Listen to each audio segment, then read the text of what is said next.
Welcome to episode 2 of Rime of the Frost Maiden on Guyjin.Gaymes. Last we saw our intrepid heroes. They were making a trek back to Fireshear for repairs. Unfortunately, the icebreakers suffered some damage at Arlsbarg.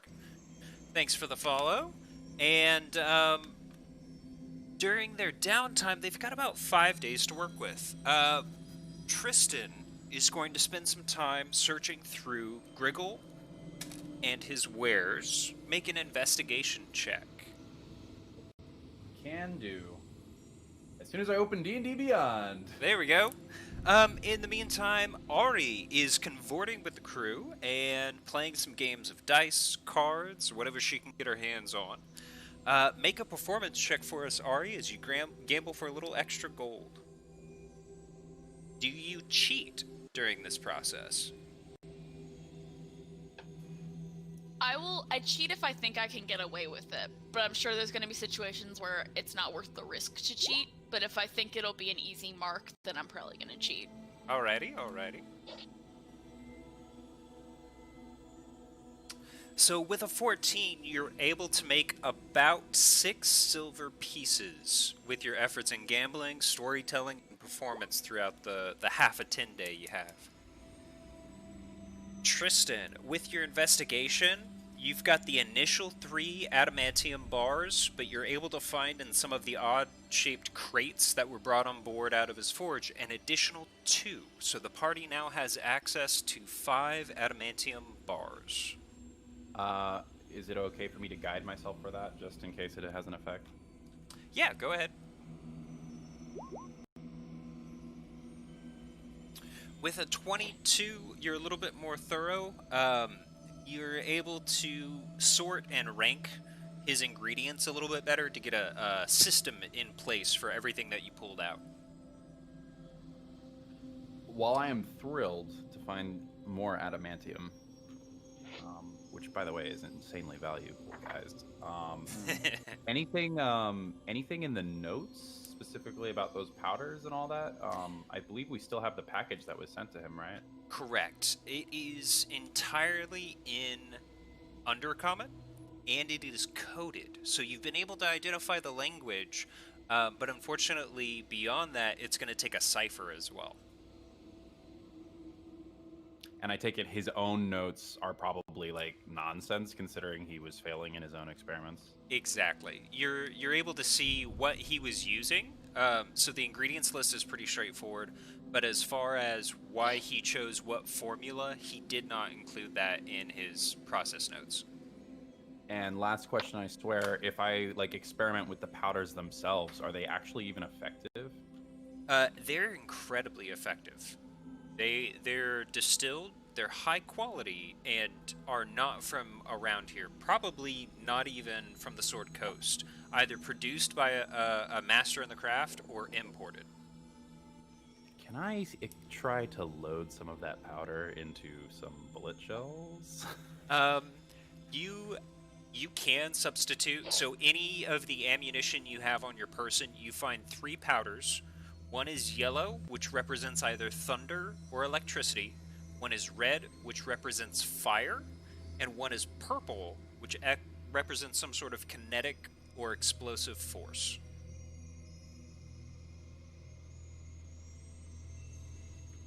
Dope. So Tristan's about to just have mini grenades. Or blow himself up, either way.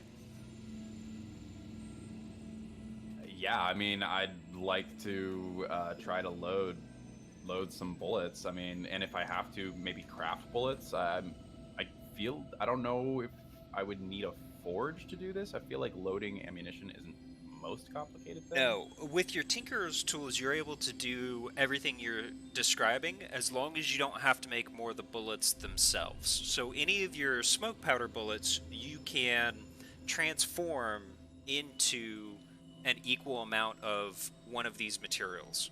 So you've got enough materials on hand. I mean, if you want to use them all up, you can.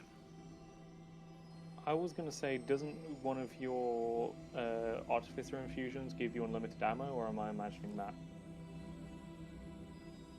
It does, but I don't think that would apply to... It's magical ammo that ceases to exist the moment that it exits my weapon, so it's not like I can use those to load with new powder. They don't really exist. But I do have some actual bullets from before that. I'll be honest with you, Guy, I don't know how many of those bullets I have, so you tell me a number that you're comfy with. I did at one point tell you that I wanted to buy materials to make more. Correct. But So we let's never go... even discussed how many I have, really. So I think you even ended up spending gold on it in Luskin. So let's go ahead and honor that and have you roll 2d12, and we'll say that's how much of the mundane bullets and ammunition material you have on hand.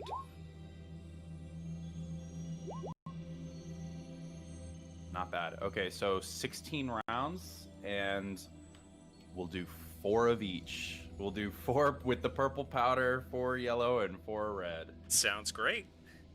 So go ahead and make a special note on your character sheet for those. You have a good idea of what elemental effect you're applying, but as far as the magnitude or the side effects, including any sort of violent reactions, it is a big ol' question mark until you get some experimentation. Sounds good. Okay. So Cathedern, the Goliath, takes his time in contemplation, practicing the craft of his tribe and something he loves to do, carving, and exercising in the meantime. Ilix spends some time in isolation. He meditates on the events of the last couple of weeks, the last 2 weeks with the party, and attunes himself to the stone gifted by another Dragonborn in Arlsborg. Shadak spends the time in quiet contemplation, and Bailey gets to know everyone just a little bit better. She has 5 days, and she spends most of them with her compatriots in the party.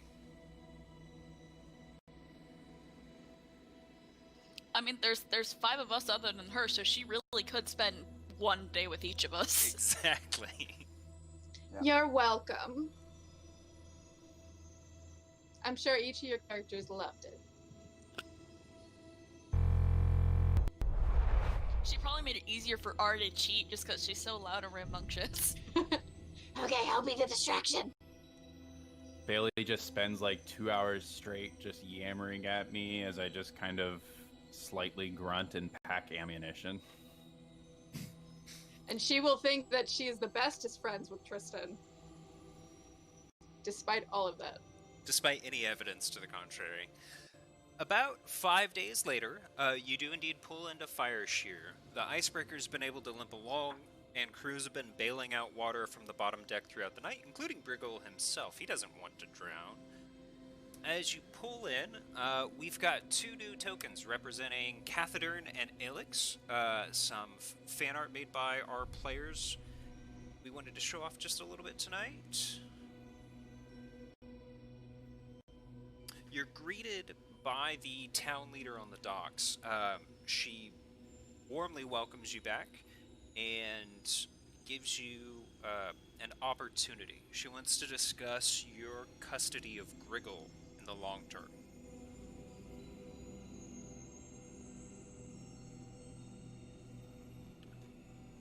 And what exactly is your proposal? We have run into a challenge, unfortunately. Our only other smith enjoys his still a little bit more than his smith, if you understand my meaning. And we need supplies and tools to rebuild the town. It's been discussed at length, and if we had the opportunity, we think that the best penance might be to stay here and make tools in recompense. That sounds reasonable to me. Tristan? If he wants to walk away his debts, and that is the will of the people here, it's frankly better than just letting him rot behind bars if he can be put to good use. She thanks the party for their wisdom and encourages you to check with Griggle, but she could use his help almost immediately. There are a few families that are having to bunk together to shelter from the colder weather that's coming in. I'm willing to go get him. All right. He seems very amicable. While he was certainly willing to go with the party, heading further north was not that palatable to him. So he volunteers his services and is willing to accept those constraints. There we go. Tristan, you are getting all worried for nothing. Problem solved. A lucky opportunity indeed.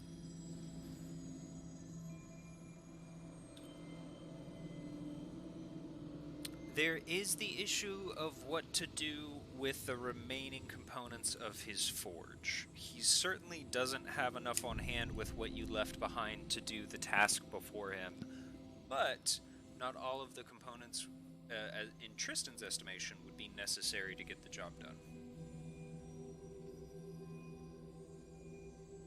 So you're saying that some of his tools he doesn't need, or So we could take some of them?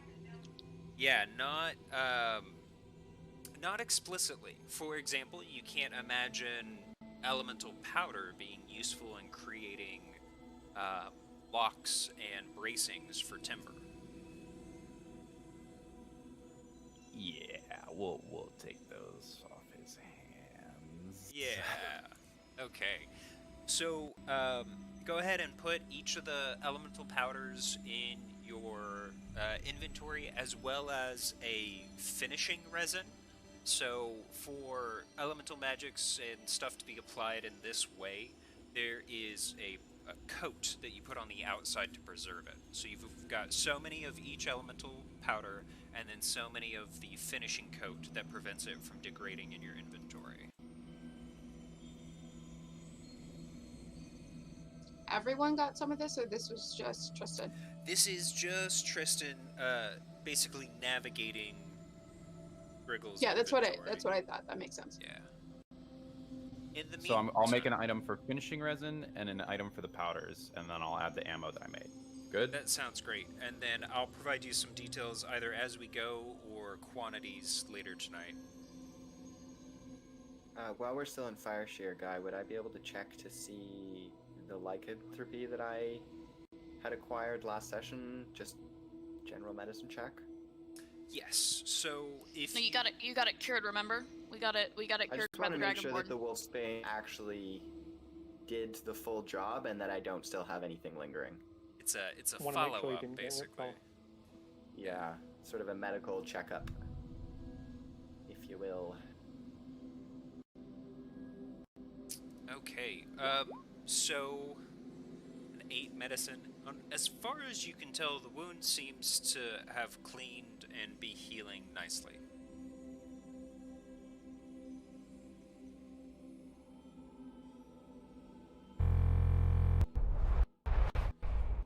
So that afternoon in Fire Shear, after you've caught up with the town leader, Wriggle has another request for you as you continue on to Tin Towns. He describes a small hamlet, basically, called Hundlestone. It's on the road, it's already on your way, but the adamantium that you have in your possession, as well as some of the raw ore he has, might be very useful to the 2 dwarven smiths who live there. They're master smiths, they do great work. If you can deliver them some of these materials, they might be able to do something for you, and they can definitely do something for this town. It sounds great. Let's do it. Okay, I had to What turn was my the name of that camera off town? for a second, guys. Sorry. You're okay. Guy, how far does 5 bars of adamantium get me on a project such as a breastplate? Let's see. Let's have you roll a raw intelligence check. And this will be you kind of plotting out and adding up how many kilograms or grams and how long it would take. So with a 13, you know that the price scales dramatically in raw material as you approach heavy weapons and heavy armor. For things that are simple like ammunition, small daggers, 1 bar should be more than sufficient. So a breastplate is medium armor, by the way. But it seems like I'm not sure. I'm not sure that it would be enough, or You know you have enough on hand for probably 2 items, no matter their size. okay. Time to make 2 sets of plate armor, boy. Griggle tells you that the 2 Shellthorn, the 2 smiths, the dwarven smiths you're going to visit, are experts and have been practicing crafting adamantium specifically. I'm sorry. The smith's name one more time. So it's Falstaff and Grimelda Shellthorn.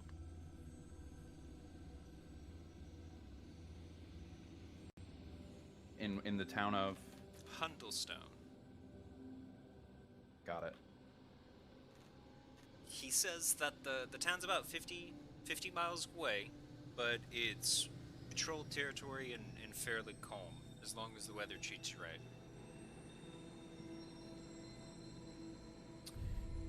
So with that, I'm going to turn us to the captain's map of the area. The party has the opportunity to stay here and rest for the evening, or they can move on and get an early start on the trek.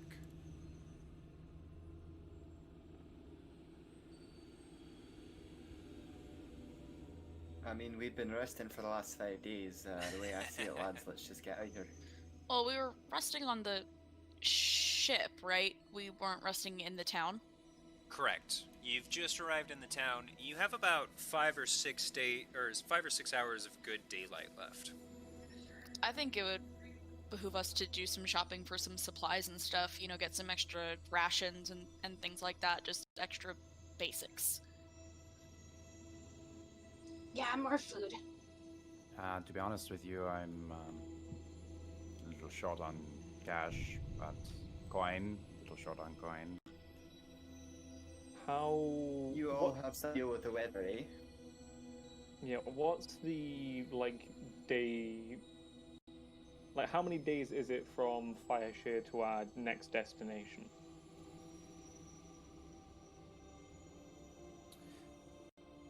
So, the issue is that you can only travel about 12 miles in a day in rough conditions, and you are 50 miles from Hundlestone. So, barring unforeseen issues, you should make it in 4 or 5 days.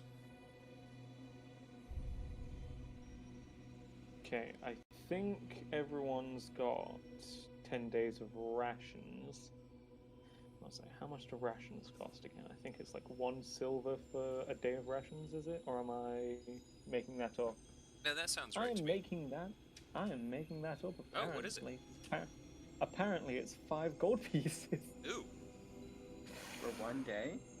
for 3 meals? I'm not... Wait, 1 second. That doesn't sound right at all. No, On it's my 5 thing, it says- because it's calculating the entire stack of 10 days. It's 5 silver for a day of rations. The town can spare 22 rations to the party total if you want to purchase them. They can give you 2 extra sets of rations for free. In the meantime, did I I give you say we guys, buy that all. did I give you guys the list of clothing donated by the captain last session? Not that I can remember, Clothing but and maybe rubber someone else stuff. might have seen it. Okay. So we'll have 6 sets of cold weather gear,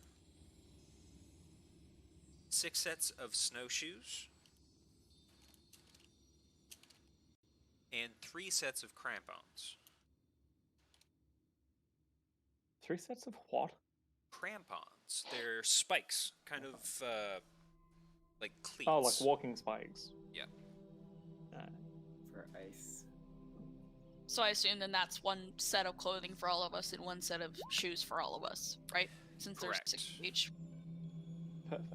So you should be able to find these in the Manage inventory on D&D Beyond, but in brief, what he's given you is going to allow you to resist the effects of extreme cold weather or sub-zero temperatures, walk safely in deep snow, and to avoid slipping or falling on ice or slick surfaces, as long as they're Can you say the mundane. name of the third one again? That totally wasn't tampon, but it kind of sounded like it. It's in the Grandpa. chat on Beyond 20. Yeah, we should have a full inventory list of what he gave you. Oh, my bad. Crampons. Before either settling in for the night or continuing on, the captain is going to try and get underway. He calls the party briefly to the dock, hands you his map. He's marked the map with a couple of locations. He has underscored Fire Shear, marked Hundlestone, and then Beard Shander at the entrance of 10 towns. Kelvin's Cairn, and lastly, where Vanathar's camp should be on the Ragged Glacier.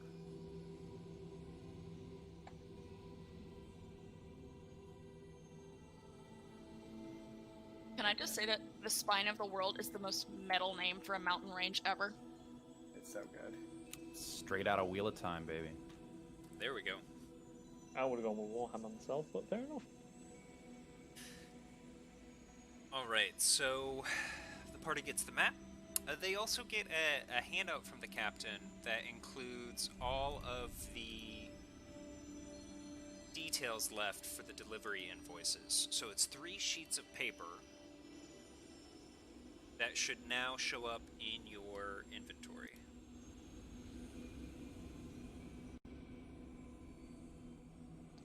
I'm sorry, but recipient Jarl Axel? Fuck yes. Oh god. I can't wait to see Tristan's reaction to that. Yeah, really. He's already figured that one out. Yeah, he. Well, not really. You told us it, but you weren't supposed to tell us it. Yeah. All I know is that there's a sending stone in the box. Just call up Jarl Axel like, hey, any chance you and your pirate buddies could come and help us? We're at the spine of the world. We're stuck in the middle of nowhere. No, that's what they hired you for. Fair enough. How much do these cold weather clothing go for? As far as expense, I'm just gonna sell mine. I don't need them. Yeah, that's why I was like, I'm like rolling my eyes like, oh yeah, the Goliath has cold resistance. fair. To be fair, even you could get cold resistance. Yes. You get cold resistance, and you get cold resistance. Everybody gets cold resistance. Also, who's taking the crampons? Before everybody just accidentally adds 1 set to their inventory. Yeah, I was who thinking- needs to not fall down? I have added a set to mine, but I'm thinking... no, but that's... I don't know. Sorry, I automatically assumed that everyone got like a little bit of crampons. No, there's But I 3. wrong. There's 3 pairs of them. Yeah. You would And like they're- attach from the bottom of your shoes.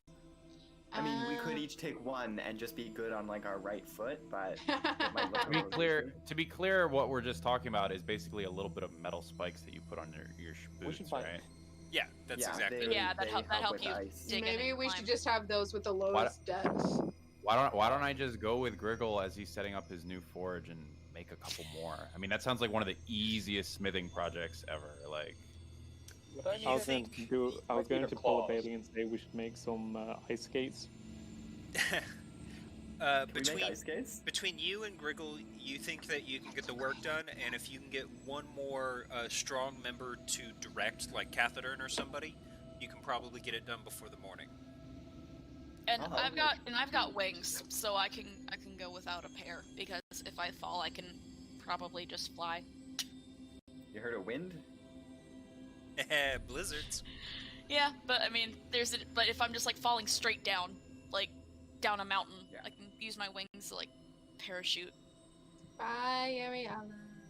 Kath, do me a favor. We've got to move this anvil into town, Frederico. Alright, can do. And I pick it up. I genuinely Do you don't need know if some I can help craft there? I carry can up take to one end if 1,000 you pounds, want. So I'm assuming I could just carry an anvil. Yeah, you can just carry an anvil. If it's Yeah. strapped up with leather, like you would normally move an anvil, dragging it along, you can carry it in one hand. Yeah, great. I'm gonna do that. Tristan goes to help him, and Kath just ignores him. Tristan could probably ride on the anvil while Kath drags it. Oh, that would require both hands. Well, But he could still do it. He could do it. I actually did have a question about that guy. In my race description, it states that I can carry and lift things as if I were a size larger. Does that also mean that people can ride me as if I were a large animal? So there's always the issue of reasonable size constraints. So you could Right. carry something that's 1,000 pounds, but if it's the size of a house, you don't have that balance and dexterity. So it really Yeah. depends on the situation. Well, Bailey's already been riding him, so clearly we I'm ahead of it all! Clearly we know that can be done. To answer the question, Fireshear is willing to buy back the cold weather clothing for 5 gold pieces. Great.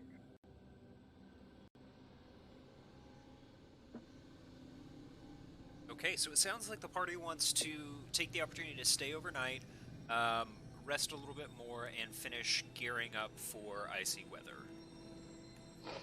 Did we decide who's gonna buy rations and how we're gonna split them up? I don't think because they said that we could get to like 22 max. Yeah, that's what they can spare to sell the party total if you wanted to go overboard. I feel like we should. Honestly, I feel like we should buy all of them and then just give them to Kath. Well, I just made 5 gold on that cold weather clothing. I can buy 20 sets of rations for 5 gold, so I'll just do that. I've already got 10 in my inventory. I only have Same. one, Oh, so yeah. Good Feel berry. confident. Also, I have good berry as a spell. Yes, should you do. have But 10. do you have mistletoe? Bailey? I have a spell Or focus. Ari, rather? Even better. Yeah. I But have what if one it's day late? of rations, thus I'm starving. Bailey's Yeah, just been Ari- stacking this Ari- whole time. I can throw in 1 gold to buy the other 2 rations, Kath. Okay, cool. I also do have create or destroy water prepared, so if need be, I can create drinking water.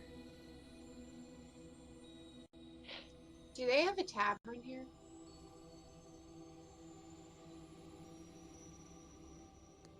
Now Please you're not. asking the real questions.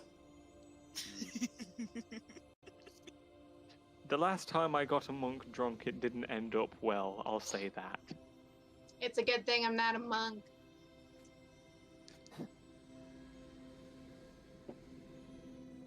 I should probably clarify. This was a drunken way of the drunken hand. Yeah, way of the drunken hand monk. So you know. Classic. So it should have gone exceptionally well. Is that okay with I you, know, Guy, then, right? if I just mark down the gold and throw those rations on Kath's sheet? Yeah, that works.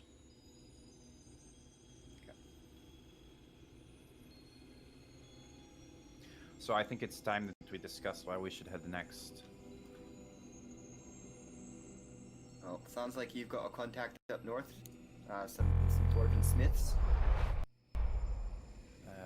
Yes, in Hundelstone. I am interested in speaking with them, but I'm not sure if it's really a priority. But it could be. Actually trying to see where we're going. Looks like it might be It on does our look way like anyway. it's on their way. Yes, yes. I Well, think we we might should as well. stop there. I would That say would it might also be a be- good idea to yeah. stop off there just to top up on our rations before we, head around the spine of the world proper. I was going to say the same thing. Took the words out of my mouth. I was wondering if anyone would be interested. I was thinking about maybe going someplace that has like a fire and maybe getting some warm food because I have a feeling we're not gonna have one for a while. I have these coins that buy me more things, and they might be able to buy me a night. Of course, we can stay in the inn. I'm a little tired of rocking back and forth in my sleep.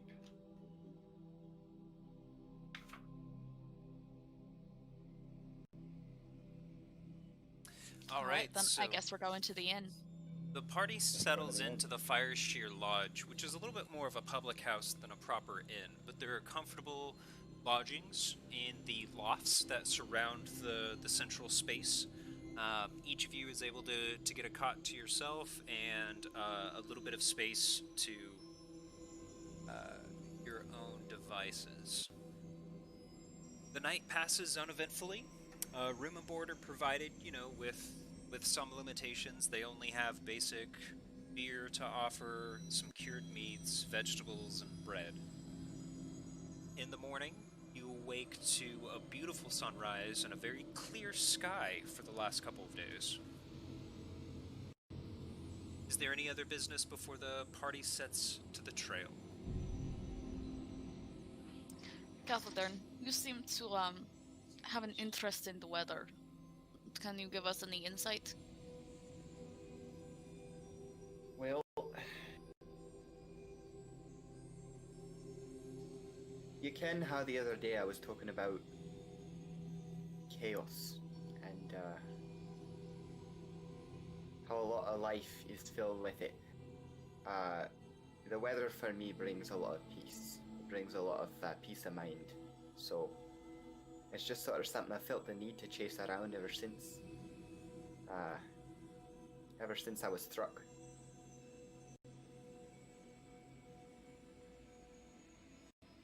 I mostly meant, like, do you think the weather's going to be, like, okay? But that is cool too. Oh, like that. Alright, not my own personal life philosophy then. Don't know, it's hard to say. It looks like it's I mean, it was holding interesting. pretty... I'm glad to hear it, but that's not what I meant. I hear this conversation and I cast Druidcraft to see what the weather is like in the next 24 hours. How localized is that effect? You create a tiny, harmless... I'm just gonna put it in the BTC.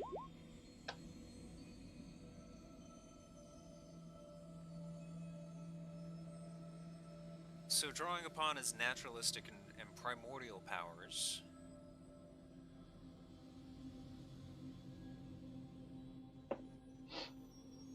We're about to hear Is about that fire a weather. new effect on Druidcraft? No, it's just that everyone, like, dumps on No one Druidcraft pays without attention actually to it. using it. You've got a couple I love useful Druidcraft options. when I use my Druid. So a small orb, like a snow globe, appears before you. The snow isn't falling straight down. It moves from the left to the right.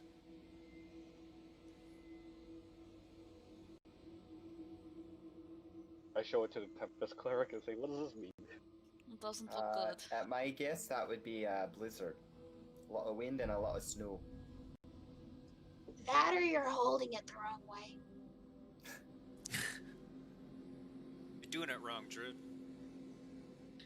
Wait, he's Japanese. He's Japanese, right? So it should be going the other way. Read it backwards. Okay. So, Ilk shows Catheter his concerning predictions for the weather for the day. Can I take a look at the skies and see what they are telling me? Yeah, make a survival check, this time with advantage. Great.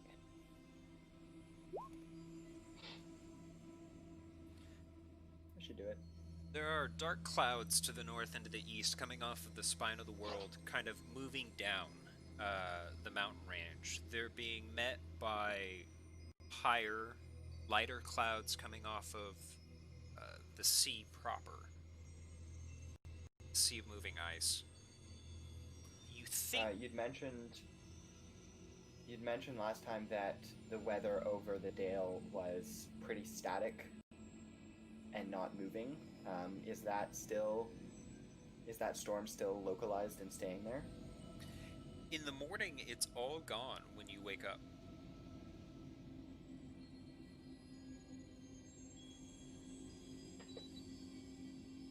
There are some warning signs around the edges, however. So you can see a cloud front coming in from this direction, and then from this direction as well. When they meet above the Tin Trail and the Iron Trail, you expect pretty hefty blizzards and flurries at least.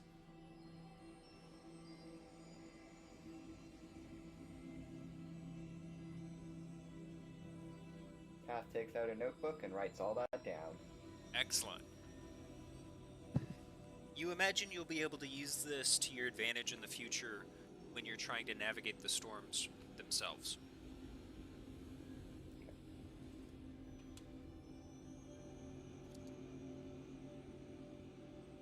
As the party prepares to hit the road, I want to confirm what order you would like to march in. I think Cass should go first, probably. Alright, we've got Kath up front. I would like to be in the back in the hopes that I could possibly steal either. No, I want to see if I can steal food from someone. I mean, you're going to get food in.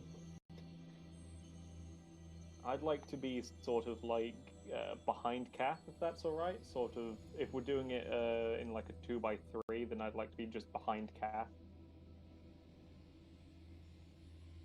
Alright. I can take up in the frontish area as well. Alright, so we've got Catherine and Tristan for the front row.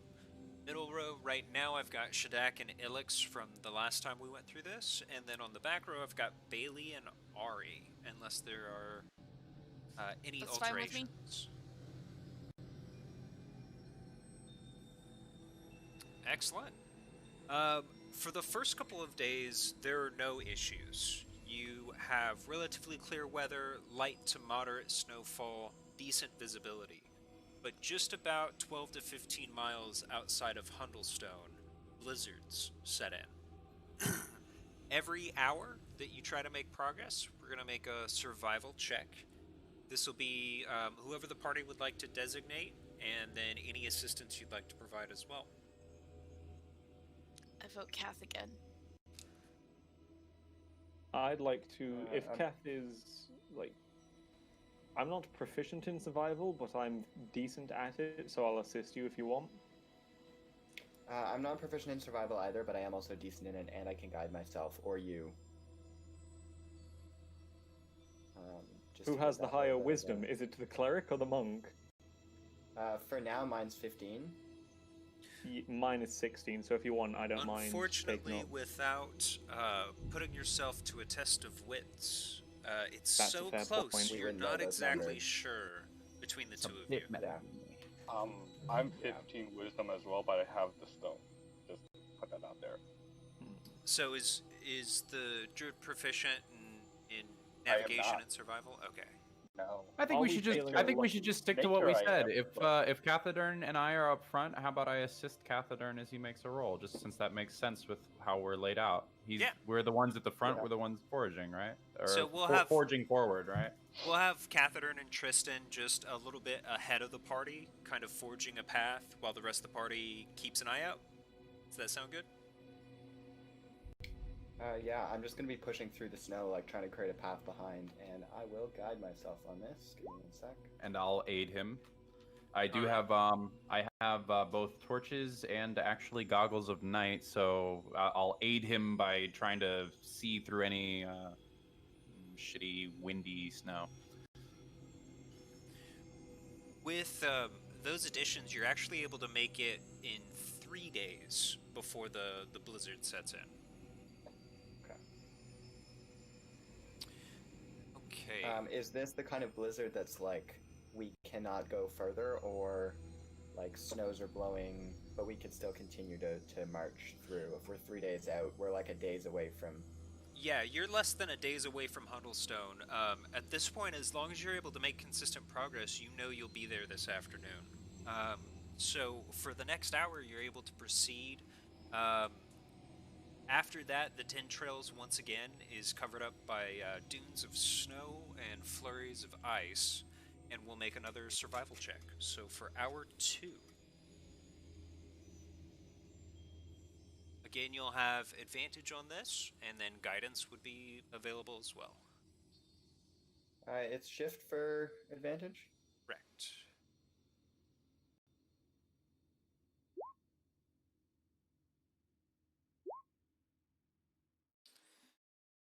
able to make good time, and you're What are the successful. odds What are the odds of 2 19s? of two of the same anything? It's a compound sum of 5%. So after that, you're on to your 3rd hour of making it down the 10 trails. Guess I'll do another one.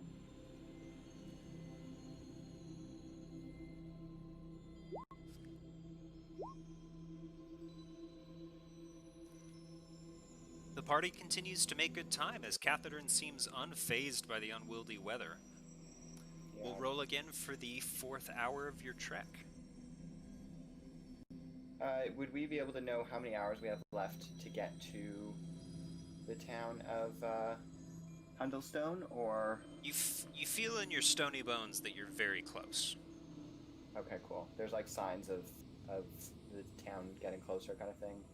Unfortunately, it's kind of mitigated by the blizzard getting worse. So we'll do one more roll, and you're confident that if you're able to navigate this one, you'll arrive safely. Excellent. That was It's a a nat nat 20, 20. y'all. Excellent. First nat 20 of the session. So with Teleport the rest of the way. with an utterly shocking series of successes, the party suffers no ill effects from the weather. As you approach Hundlestone, looking at your map, you know that the outlying cabins and lodges should be pretty close. You emerge from the snowstorm into a wooded glade. You can faintly see a rustic cottage within this glade, but you can most definitely hear the sounds of bestial roars and battle cries. You can just barely see a huge man with a massive greatsword fending off a hulking, white-furred beast.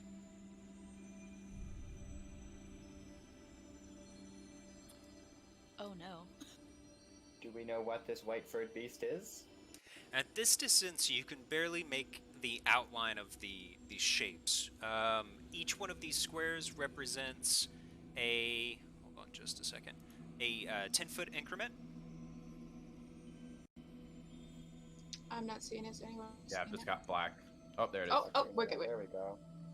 Is this hand-drawn? Because it's real cute. Well, thank you. Yes, it is. Aw. Well, I not love hand-drawn. It's a mix of hand-drawn and a program that I use. Well, I love it. So, It's at very cute. At this distance, you're able to see a dark-skinned, large build of a man fending off what are two furred humanoid creatures. They stand about 7 to 8 feet tall. They look like large, white-furred apes. The one that he was closest to, he is skewered, and it's gone down into the snow. You can see the blood even at this distance. The other one rages, picks him up, and tosses him to the side. As he does, he notices all of you. Roll initiative. Would we be able to attempt to identify this creature at all? Yeah, you've got a pretty clear picture from this distance. So make sure that you select your token. So I'll unfortunately have to have Bailey and Ariala roll again. I I feel am like unable to I'm clicking select on it, my but nothing's token. happening. Sorry, what was that, Shattuck? I was Yeah, just we're not saying able I'm to not access able our to click token on my at the token. moment. Yeah. Okay, same thing. Okay. Yeah, I tried to select my token, but I think it wouldn't let me. Alright, we'll go ahead and just do one round of mundane initiative then, if you guys want to throw that up for me.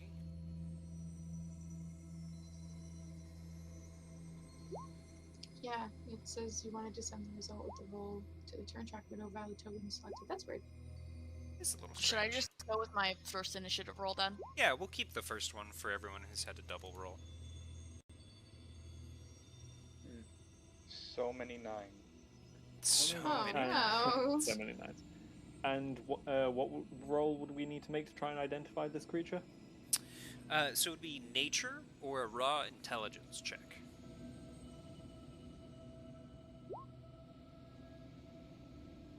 Tristan knows. I have not May know. flubbed an intelligence check yet. Except Great. maybe that 13 wasn't impressive, but other than that, they've all been fucking fire. You haven't outright failed yet. That's Not yet, no. You identify this as a Yeti. This creature is immune to the effects of cold weather and cold spells and can produce it on his own. Nice. Nice for him, not necessarily nice for us. Hey, Kath, want to charge it screaming? Yeah, probably. Ah, perfect. Why does our barbarian have to be dead? Damn scheduling conflicts. I think our highest initiative was a 16?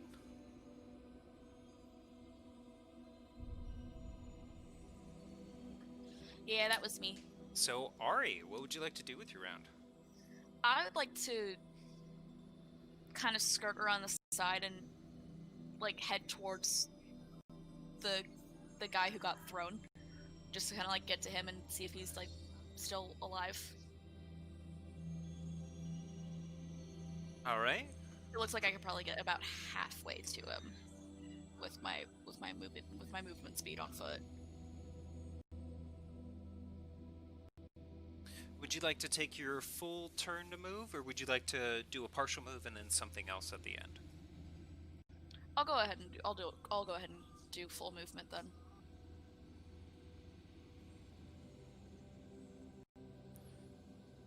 Okay.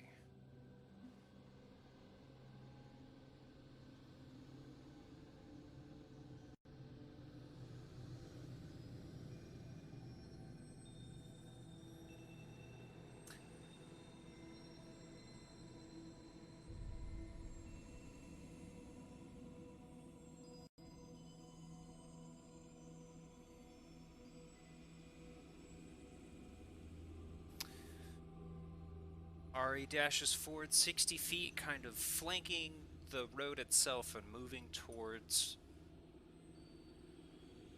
the cabin defender. Next up is Bailey. I'm trying to remember how to do the measuring thing so I can see how far they are from me. I'm sorry. The little circle with the ruler in it on the far left side, I think, should do it for you.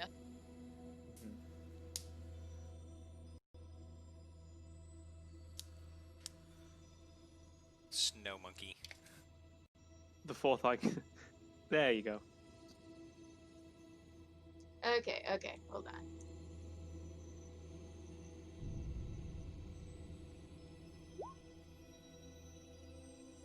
Oh. I'll be at disadvantage. So I'm trying to figure out whether I'm too far or not. I think I would be at disadvantage if I tried shooting with my crossbow from here because it's 80. So I'm going to move right next to Kath. And I think that should bring me close enough to do it. Sounds good. You guys should have control back of your tokens now. If anyone doesn't, just give me a shout out. There you go. And, alright, I'm gonna go ahead.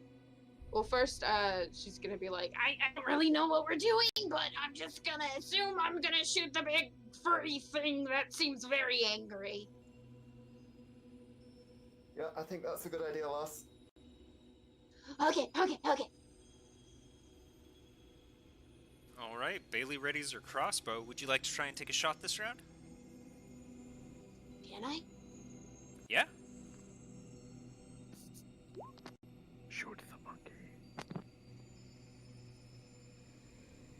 Can you reach? By the way, I didn't specify who I was trying to shoot. I'm shooting the one that's directly in front of me. Gotcha. The other one is apparently deceased. Cool. Yeah, well, that works out. Alright, so with disadvantage, we'll get you to roll one more time. We'll take the original damage if you hit. I thought she moved closer, so she I don't wouldn't think have I'm. Yeah, I moved closer, so I don't think I'm at disadvantage. It's supposed to be 80 Each feet. of these squares is 10 feet, so. So you're at... Oh, we're doing 10 yeah, feet. Okay, yeah. my bad. That's okay, you're still in range. You got a good chance to hit him.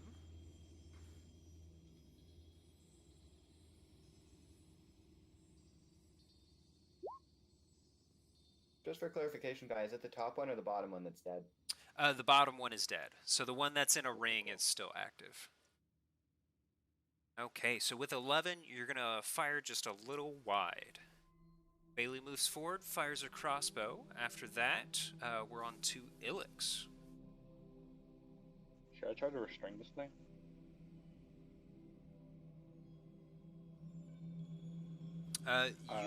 You could take your like a mental action to use insight or intelligence for, let's say, rough tactics. Nah, I'm just. Has anyone else lost audio on Ilix? Because I don't have audio anymore. I've got audio on Kelly. I can hear him. I can hear you him. hear me? I can hear him. Yep. Yeah, I got him too. Try Must reloading. just be me. Yeah, let me pop out and pop in and see if it fixes it. Bear with us, chat. Thanks for sticking around. I'll take my movement. 10 here, and I'll do an insight. Okay.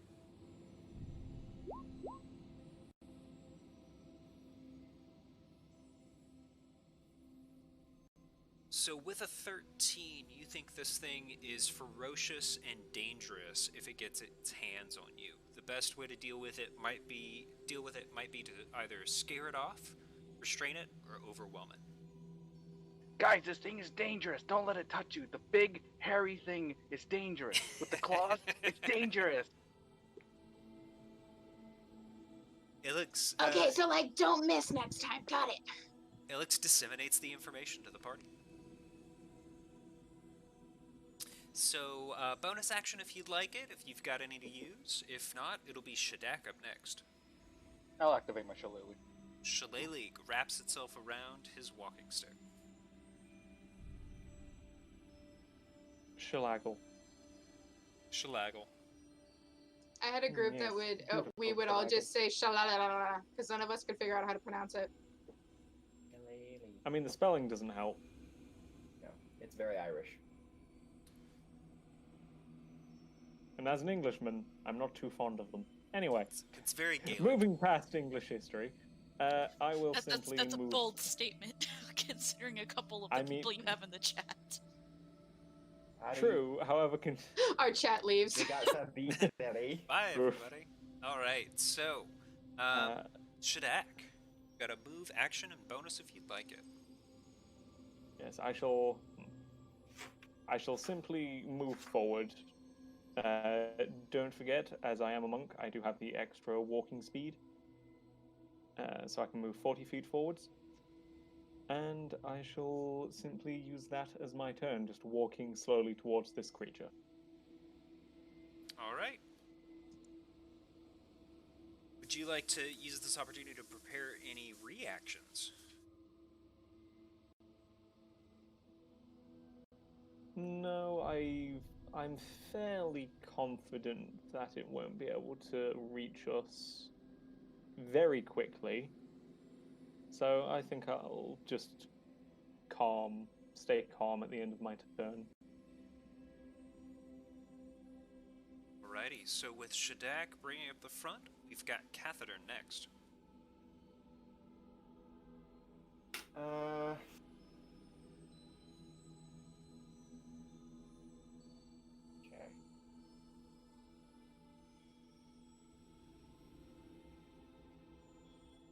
Yeah, I'm gonna run forward 30 feet. And that puts me in range, I believe, for a guiding bolt. Give me 1 second to check. 120 feet? Yeah. 120 feet, I believe. I'm gonna guiding bolt it.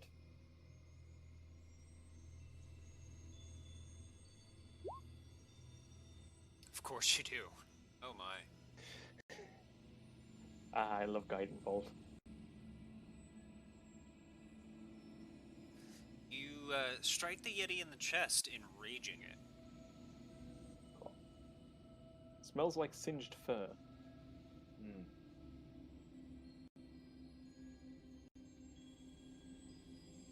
With that, I'm glad I'm technically the closest to it. That's great for me.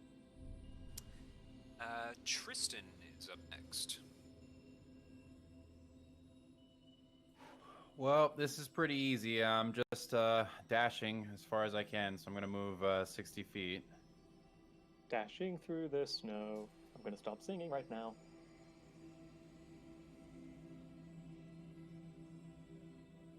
Oh, he's actually 90 feet away, correct? Correct.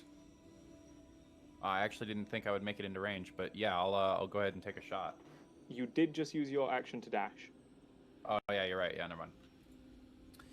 That's why I was. Yeah. Bonus if you've got a spell that can make use of it. Otherwise, we will go to the Yeti's turn. Ruh-roh. It has rejected humanity and returned to a monkey.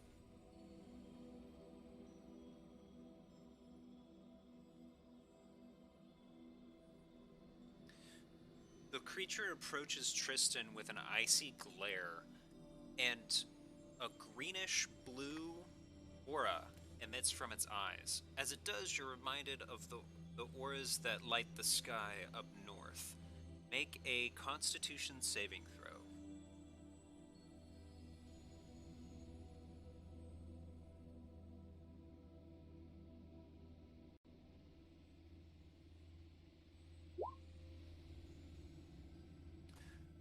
You resist the effects, but still take 5 cold damage from the chilling gaze.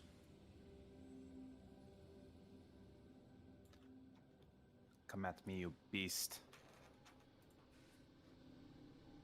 The creature's taken advantage of its turn, and we now return to Ari. I'm gonna pull out my rapier since I see that it's moving, but I'm still gonna continue towards the guy that's down. Alright, Ari uses her full round to approach the downed villager.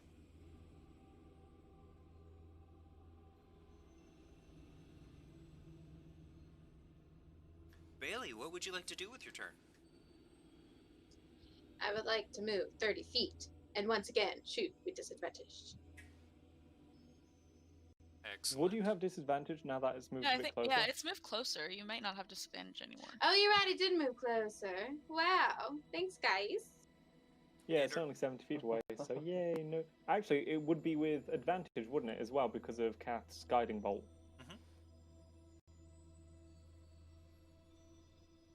You guys are Hit true that shift friends. button, girl. Forgot that Guiding Bolt also gave advantage because it's already such an overpowered spell.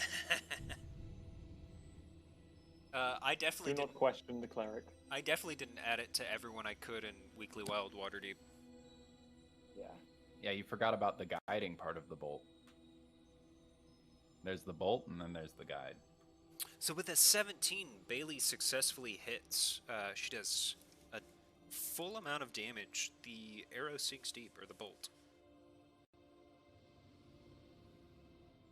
Okay. Good shot, lass. Thank you. Bailey, would you like to use your move action? No, I feel very safe next to the Goliath.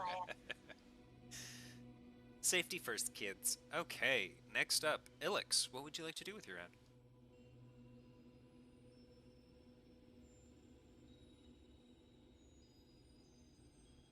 You gotta unmute your mic.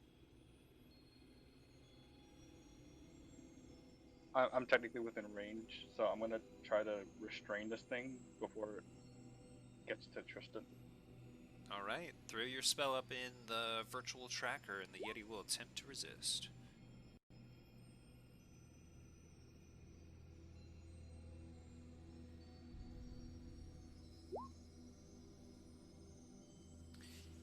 DC's 12. DC's 12. He succeeds in breaking the entanglement. The area should still be rough terrain, I think. Excellent. Yeah, it's difficult terrain. And I would use my movement to get a little closer. Is that centered as you'd like the spell to be? Yeah. Awesome. So with an I'll utterance try not of to push him natural out of it this prayer, time. right? With an utterance of a naturalist's prayer and a wave of his hand, thorny vines burst from underneath the snow, attempting to grapple the furry creature. Unfortunately, its rage and strength simply overpower the weeds, and it continues to move towards you. Shadak, it is your turn. Old man Shadak going to just wistfully walk a bit forwards. 10, 20. He's just having a 40. lovely wintertime stroll. Yeah, it's just out for a Sunday afternoon drive, kids. And then, 1 second, I need to double check. It is 20 feet. No, it's too far away for me to... what the hell, I'll fling a dart at it. What's the key input for disadvantage? That would be a control click. Okay, 1 second.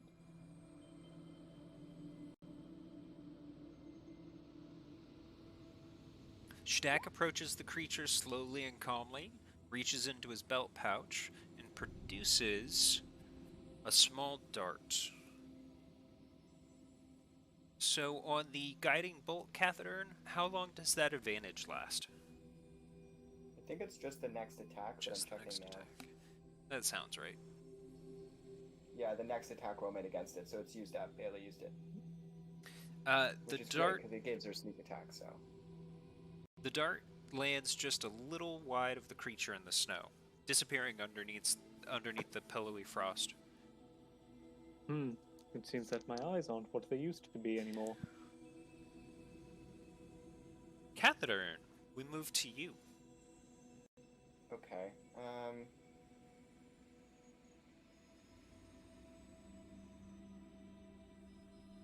Use my 30 feet to get up next to these two. Could I try and, like, you're probably going to say no to this, but could I try and intimidate it in some way to make it focus me?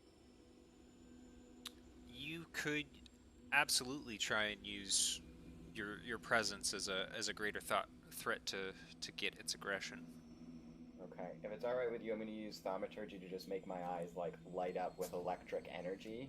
Okay. And the winds around me just start to whip up, and I'm just going to scream at it. Roll your intimidation with advantage. Screams in Scottish. Catherine approaches Basically. and screams in bagpipe. Freedom! My English senses are tingling. 16? Screams in bagpipe. The creature continues its approach, but you can see it briefly pause and consider the situation. It's now ignoring the other two and is focused entirely on you. Great. I have my sword in my hands. Claymore time. Alright, so Wait, someone play the bagpipes. Catherine's ploy is successful. He approaches, bolstering Shadak's and Tristan's position, while putting on a display of power to capture the creature's attention. Tristan, your turn.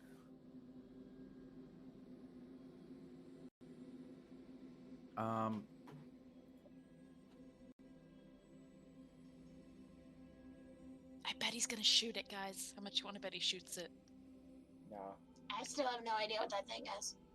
He's So gonna whisper I, sweet nothings in its ears. I take a look at the beast and I reach into my my coat and reach behind me and pull something off my belt, and then I lob it underhanded at the feet of the Yeti. It looks like a small metallic orb, which upon landing in the snow then opens up, revealing a crevice. A light flashes from one end and circles around rapidly, and you see a blue light scan the surrounding area. Excuse me, what Ooh, the fuck? hello. Yes, please. Using some sort of arcane technology, Tristan summons a glowing apparition around the outside of the Yeti. Further attacks on the creature will be easier to aim. And then I'm going to move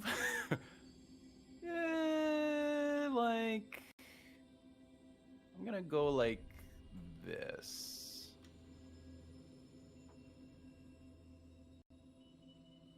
And I'm good. Yeti attempts to step out of the way of the device, but is unsuccessful. When the blue energy scans its way over it, it remains around its outsides. Okay, it's next. It marches towards Catheter.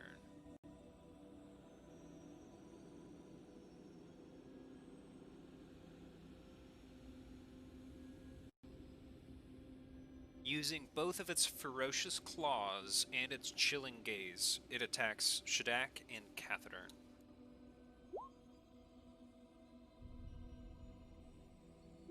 That's not legal. Stop him or something. One of the Okay, claws... He's Go just ahead. an old man. I'm going to use Wrath of the Storm on this attack. Alright. One of the claws comes hard across Catherine's chest, doing 6 slashing and 5 cold damage. Shadak, make a Constitution saving throw. Gladly. Oh no, I am not proficient in Constitution saving throws. Womp womp. That round, 5 rounds down to 8. Womp womp. So... Yes, it does.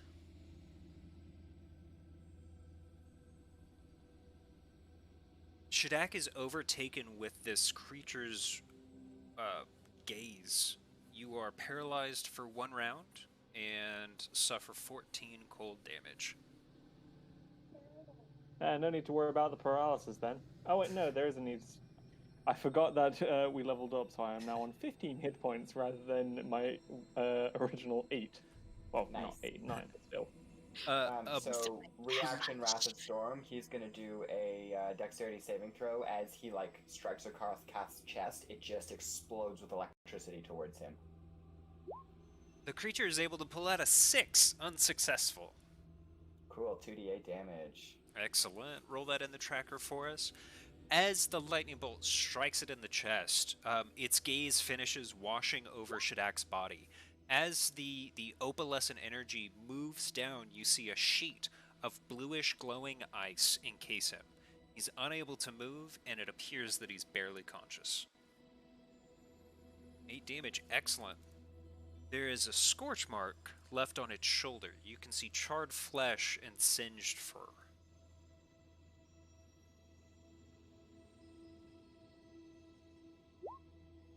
Shadak is paralyzed. Excellent. Okay. Ari, we move back to you. If I can get close enough to the guy, I know I could... My move would be 30 feet, which would still be 20 feet away. I don't know if I could get all the way up to him and do some kind of, medicine check, or check if he's dead or not. How far are you able to get this round? If I use my full movement speed, I could get all the way to him. But if Okay. I only use my standard walking speed, I could get about 20 feet away. You could approach him and make some sort of examination at a distance, or you could get all the way up to him and begin the process, likely concluding on your next turn. Alright, I'll get all the way up to him then. All right. Ariella approaches with some haste the villager that you saw combat the Yetis before. As she approaches, she recognizes that he's unconscious, but she doesn't see obvious signs of blood or trauma. That's almost more worrying. I mean, we did see him get thrown across the field, so that is some trauma. It's just all on the inside. Unfortunately, she'll have to take a closer look. With Bailey coming up next. The creature has approached Catheter and Shadak and is now standing on the other side of them from you. What would you like to do? Bailey thinks that anyone who falls on the floor from some sort of hit is immediately dead. So she's going to growl and move 30 feet over here. Hold on.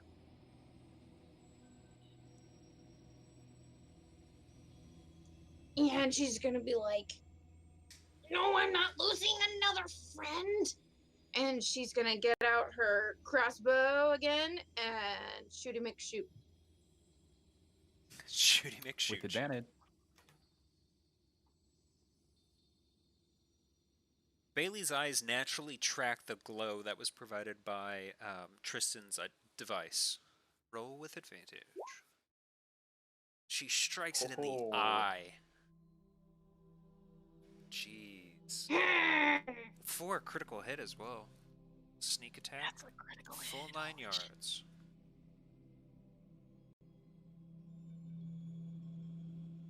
And that would be her turn. That's 20 entire damages. In the words of Phil Swift, that's a lot of damage. The bolt strikes the Yeti in the left eye, exiting the other side of its skull as it drops into the snow.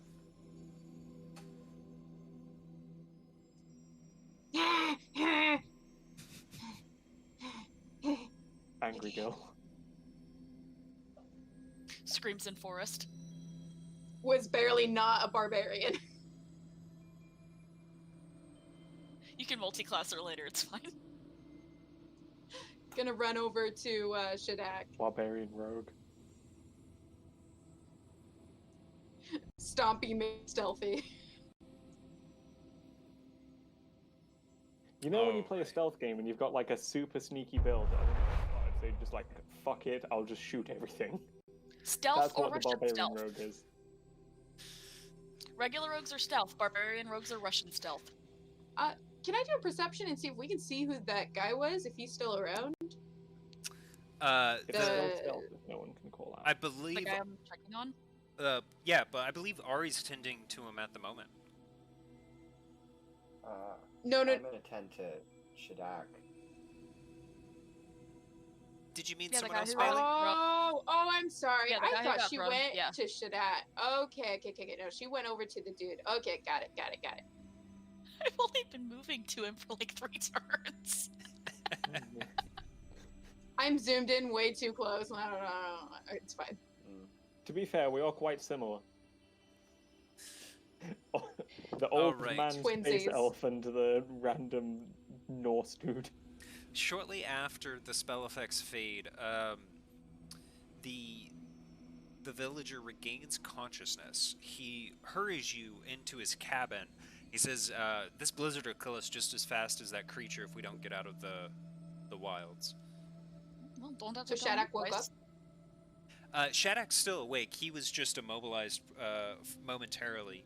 After I about was a minute, paralyzed and severely damaged. After about a minute, he thaws out, and the ice disappears in a blue mist, magically dissipating into the air. Are you okay? Are you dead? Gently slapping him on the face for the last minute, trying to get him unparalyzed. You're Pull successful. yourself together. After a momentary success revitalizing both of them, you're able to make the way into his cabin. Once you enter, you realize it's more like a lodge. As you've seen with other structures this far north, above ground, they're fairly small, simple, and designed to be sturdy, but inside, the floor has been dug out between 5 and 10 feet in most of the homes. This one is about 7 feet deep and has a small set of wooden stairs that leads down into the living area. This leaves space around the outside of the cabin to provide a full loft. This man appears to be a hunter, trapper, and some sort of amateur smith. He has a small forge and a anvil set up.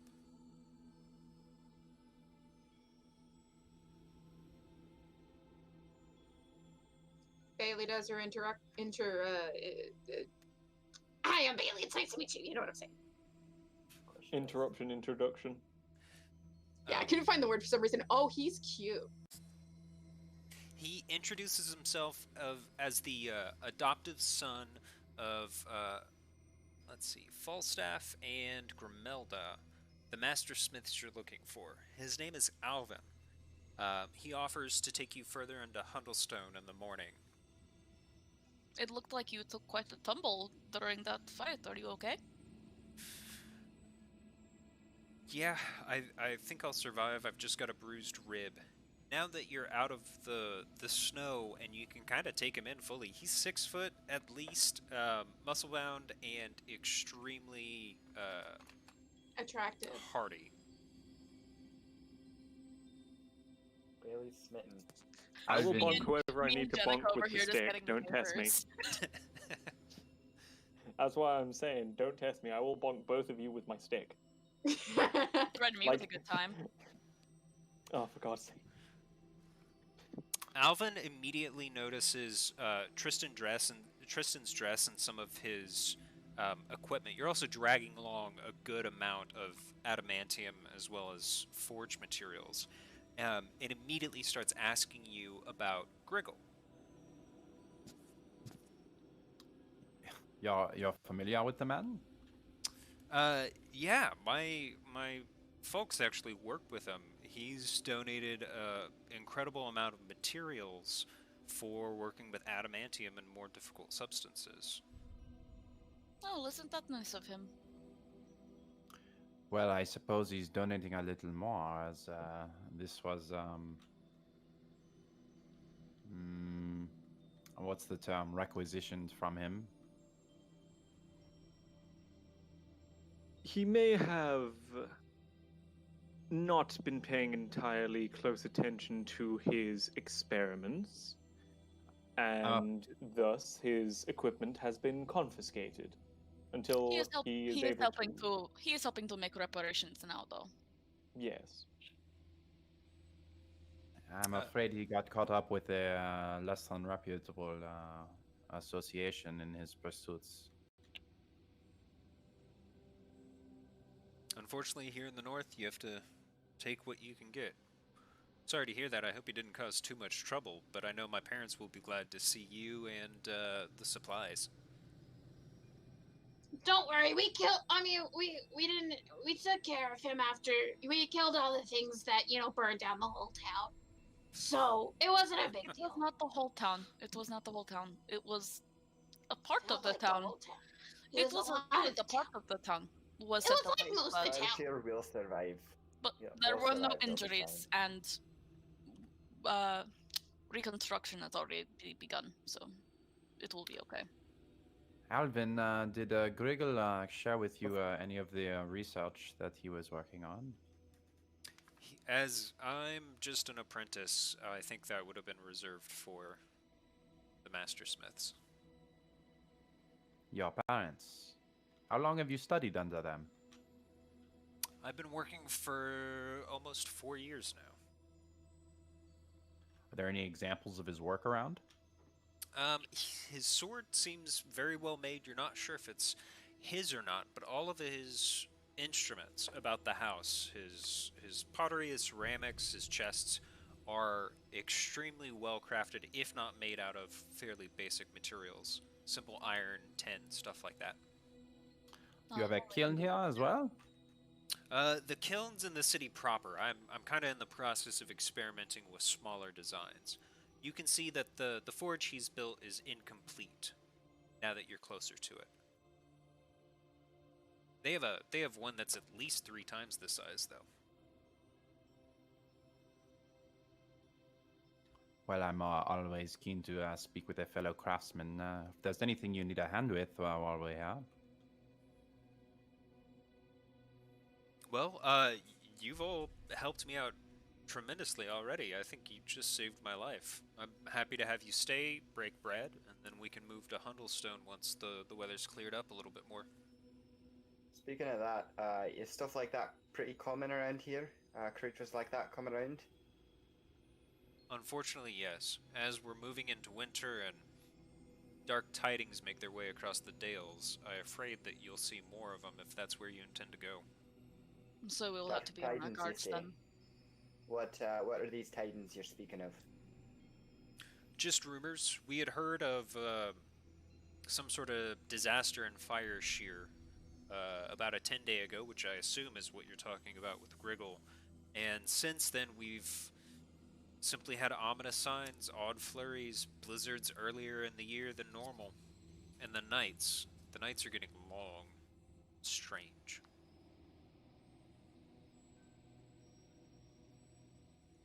There seems to be lots of strange happenings around here. Well, that's the north, but this is something. It's scaring a lot of people. And have That you lines seen? up with a lot of the stuff I've heard as well. Didn't speak well. These strange lights in the sky, have you seen those as well? A couple nights ago, I saw them. I haven't heard of anyone else. I just thought it was a strange time of year. They were moving a little strange too, but they're not they're not foreign, are they? I'm sorry, before I answer, I never actually clarified this with you, Guy. I mean, you told us at the end of last session that there was that light and then darkness. Has it remained with that like unnatural darkness for the last several days, or By the time you make it to Fire Shear, it's hard to see that far north. So while you were out on the open waters, you had a direct line of sight to the coast on the northwestern side of Icewind Dale. From this position, it just looks like blizzard storms on the horizon. and when we were on the ship, did that phenomena continue for the like 5 days? But where we're or... at, there's still like actual daylight. You saw it every night in the direction of the Dales, and it stayed darker. Like twilight arrived earlier, and sunrise was later every day, but not locally.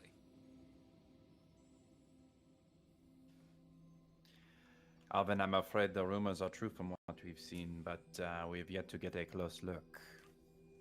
May I ask you, there, friend, you're familiar with the Dales. Do you know whereabouts those lights were over, or could you maybe hazard a guess for me? Unfortunately, at this angle, it's just a glow on the horizon. With the party coming up this side of Hundlestone, the rest of the Tin Trail is bordered on either side by mountain ridges and fingers. So from this angle, you've got a very narrow path that you can see down that gains some elevation as you make your way to Tin Towns and then lowers again on the other side. So you're talking probably 600 to 1,000 feet of gain and then descent back down into the basin that is Icewind Dale. He says it comes from that direction, but as you can see, our view isn't the best.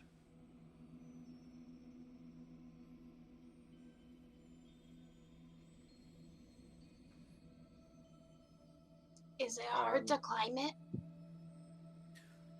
No, as long as you've got the right gear, and I've got to say, you seem pretty well prepared even for adventures. I'm a great climber. We certainly tried. We tried our best. I'm glad it seems like it paid off.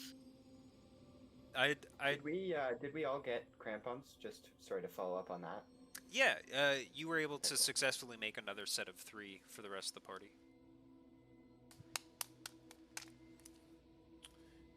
With that, he is more than happy to entertain and host you until the morning and then bring you into Hundlestone proper. What's the weather throughout the night? The weather throughout the night continues. It subsides briefly in the morning, but snowfall continues throughout. Is there a time of night where the blizzard is I'm guessing that this strongest? counts as a long rest. Midnight. Midnight, almost on the dot, it reaches a fevered pitch before it tapers off, continuing until dawn the next day. Let's see. Those trained in survival or in academic pursuits, vehicle, seat, can all make intelligence checks. Trained at...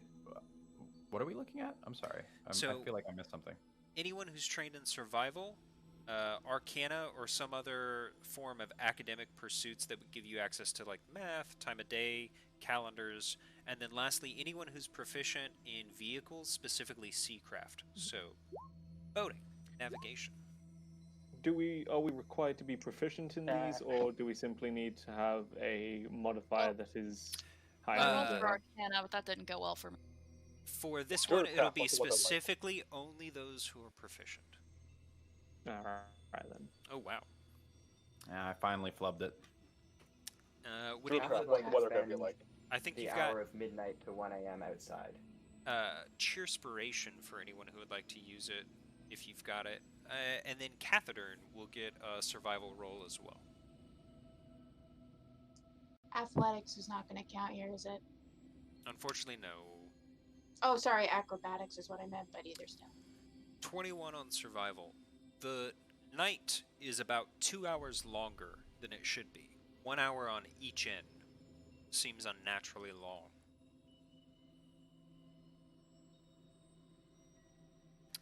23. You're confident, in fact. You're not imagining it. You've got the measurements of when the sun should be rising and when the sun should be setting, and something's wrong.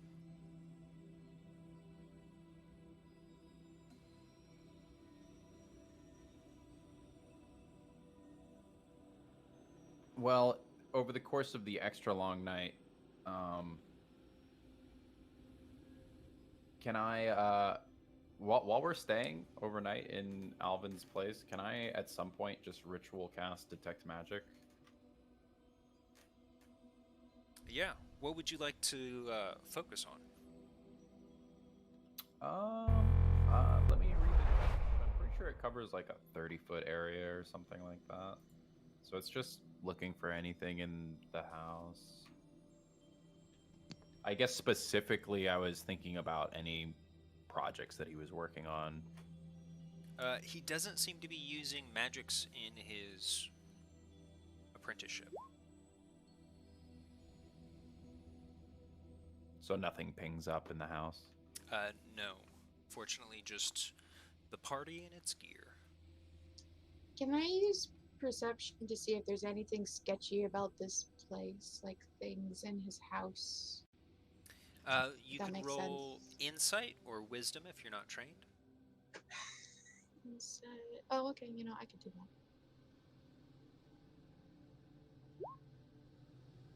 Bailey spends her time admiring the dried herbs and leathers. She doesn't know what they're Is there used any for. food? There seems to be some food, which he shared.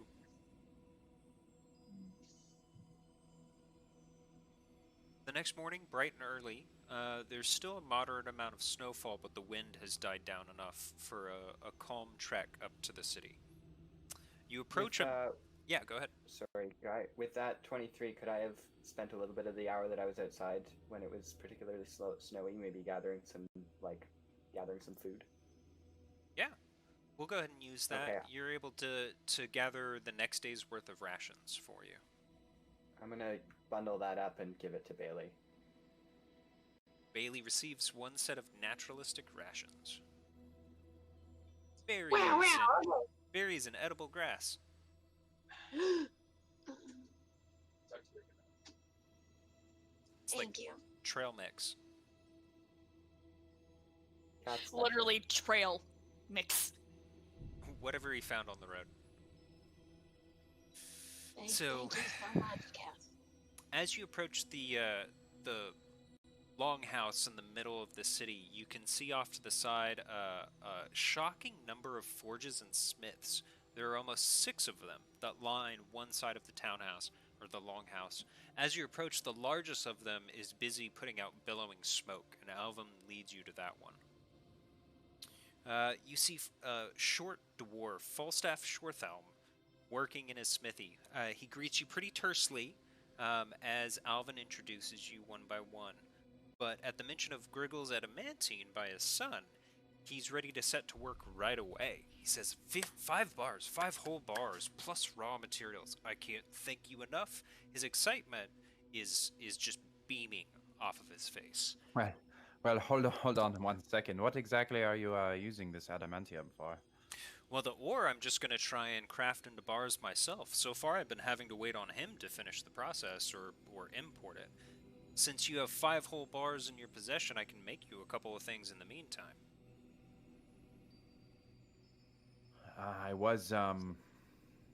There was something I had in mind, yes. He says for 1 bar, he can make you a shield, a light weapon, or 10 pieces of ammunition. For 2 bars, he can make you a suit of medium armor, or a one-handed melee weapon. For 3 bars, he can make you a heavy armor set or a heavy weapon. And what if there was something a little more custom? Oh, well, that would always depend on the specifications. Well, first of all, I was thinking about a breastplate, but there's something else. I have some drawings I've been working on. Perhaps we can discuss them a little later. Would Tristan be using all 5 of the adamantium bars for it, or could Ari see about getting a better rapier? The party has 5 to kind of spend how they want to. So the bars were released to, I would say, group custody as representatives of the Luskan deliverers. So is it metagaming if would I be aware of what an adamantium weapon does? You would most likely be aware of what an adamantium weapon is, at least by reputation. If you would like more details, you can roll. Sure. What am I rolling? So it'll be intelligence check, and you get to add your proficiency modifier.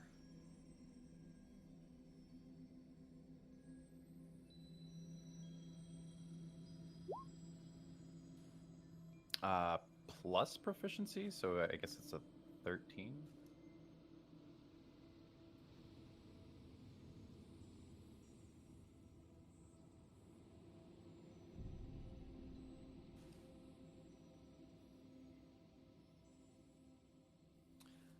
So, adamantine weapons automatically do the most damage to objects and inanimate objects. So, doors, weapons, constructs suffer extra damage. Well, And that explains the shining then.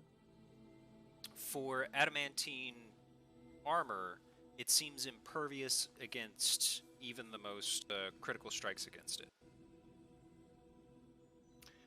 So, Ariala, while adamantium can be useful, for example, in a pickaxe for a miner, or perhaps someone who is working with a demolition team, frankly, on a rapier, I don't think it would be of great use.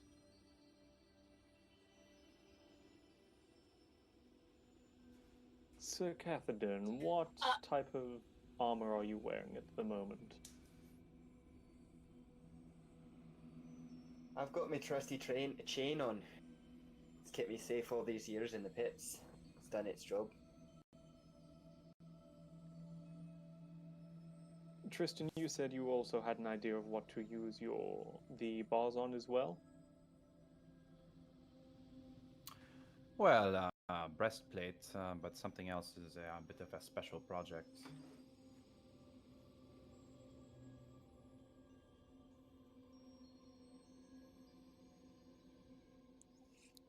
What level of armor would like an adamantine breastplate count as? Would that be medium armor? I think breastplate was heavy. Oh, okay. Tristan? No, breastplate is medium, half plate is also medium. I think the only heavies are like ring mail, plate armor, and I think there might be one more. I'm not sure. Chainmail. Chainmail is considered Uh-huh. heavy armor. Yeah. I was just wondering if there was any kind of light armor that could be made out of it, since I'm kind of limited to light armor, but it's fine.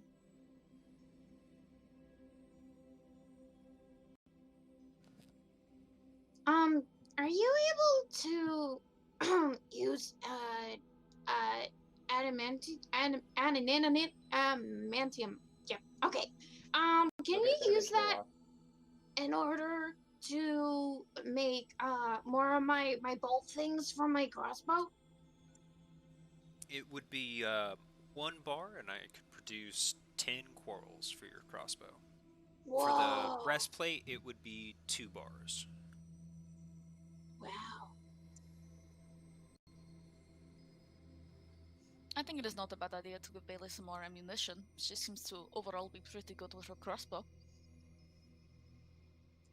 Yeah, I think I'm kind of like, I mean, I have some, but And Never had Falstaff, to throw more. and Falstaff, what do you think of this as I hand him the drawings? And what are the diagrams for? I sent you a message on Discord. Oh, I gotcha. Ooh, secretive. It's a thing to kill us all with. He's just making a nuke. He says he wouldn't be able to fashion the whole thing out of it, but he could probably expedite the inner workings and gears, make it a little sturdier.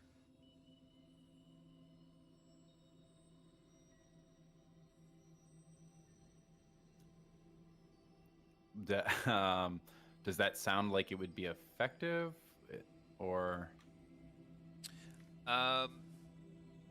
You're not sure in the long term how messing with the internal processes would really help with adamantium, but he's willing to, you know, craft the gears and the fastenings and stuff that you need out of it. Might give it more torsion or torque potential. Make it stronger, faster. I think okay. Wait, Out I of think curiosity, Hold on. is this metal common in the Dales? It seems like we've run across quite a bit of it here. Well, between some of its natural presence here and the activity of the groups here that are particularly interested in it, I think you can find more of it than you'd expect. Alright, good to know. We'll have to keep our eyes out then, and perhaps head back your way if we find any more. Oh, I'm happy to work If that with is it. I'm something you're happy for looking the Tristan, experience. it might be you're able to find some more. Possibly. I think maybe this project with Falstaff, if and perhaps we forget about the adamantium, but if you or any of your apprentices are keen to help me, this is quite an undertaking that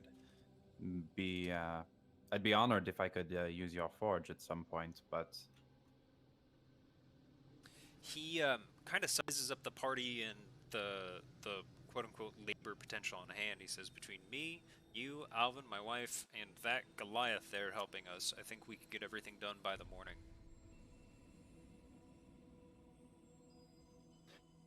okay, so to be clear, I don't. As far as those sketches, forget the adamantium for Okay. me. I would like to use 2 bars for a breastplate. If Bailey wants ammunition, there's still 3 bars sitting over. I don't know. What do you guys want to do with 3 bars? I might like a dagger, since that would be a little bit more versatile for like jimmying open doors and cutting through things like that. So an adamantium dagger would probably be more useful than an actual sword. I was thinking. Well, to be fair, there's not really much I could do with adamantium. To be fair, at most I could get like an adamantium. Make him like gauntlets What's put on his I fists. honestly think that adamantium armor is vastly more valuable than adamantium Oh, weapons. definitely. Yeah, Like very much so. vastly. I would I'm say, limited as somebody to- who spends I'm limited a to lot light of time on the armor, front though. line, I would not hate having some adamantium chainmail, but You I could don't know if You could do breastplate and 1 set of chainmail if you'd like. He could also make you something nicer in the heavier armor category if you'd like it. I was gonna I mean, I say, if wouldn't we say can no get to that, Cat not gonna lie. some like plate armor, big old Goliath knight wearing shiny red armor. At the very least, he'll be easy to spot if we get lost. I don't know. I think it'd be pretty cool if we had our old man have some like adamantium, like brass knuckles going on. I think that'd be pretty cool. Yeah, that's what I was Right. saying. Smash Get, it Yeah, I through know. iron doors. gauntlets. Yeah, like It big wouldn't be a fists bad made out of idea, but adamantium. for what I've got going on at the moment, I'm happy with what I've got and how everything's going. It seems like Falstaff's kind of eyeing the opportunity for making armor. That's where his passion seems to be. you're looking for a challenge there, eh, dwarf? Always. That's why I moved here. How much of a challenge would it be to outfit me in full plate? Oh, it would be a sprint. I think you'd wear out before I did. I'm Is game. that a Well, challenge that sounds for like me? a challenge. Challenge accepted. Oh, you're on, old man. Who's Can't pouring the watch this guy drinks? already. Who wants Alright. to place bets? So Tristan and Catherine can make an athletics check for the night. That'll determine whether or not you're able to get rest in before the next morning, or if it takes up to the deadline. I'm gonna go. Could I argue for a constitution? Yeah, absolutely. I am very much thinking that Kath is like working the bellows and everything, so I think athletics probably works for him. Hmm. Is this is this like a saving throw or an ability check? For you, it'll be a saving throw, so Constitution. For Cathedern, it'll be an athletics check, basically to mitigate having to make the Constitution saving throw himself. He's just that God strong. Damn it. Ooh, Tristan is exhausted the next morning, but outfitted with his breastplate and looking at a shiny new set of plate for Cathedern. Cathedern makes it throughout the night without any exhaustion. Who had bets on Tristan crashing? Who had bets? So I assume that Bailey, I think you we've owe me a had- few silver. Which one is that one? Is that the yellow ones or the kind of like whitish ones or there's ones that are kind of brown. The second one. Those. The Just gold keep ones? them, it's alright. No. Well, it's oh, alright. oh. Don't worry. well, Ariella, some of us are exhausted from working all throughout the night instead of gambling. Well, I mean, I would have had something to do, but you insisted on using all the adamantium. Oh, really? You would have been in the forge then if we made you your dagger? If you'd asked me, I would have helped, but no one asked.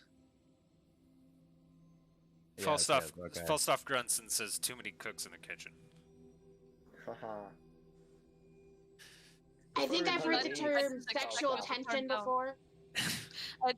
Before we part ways there, dwarf.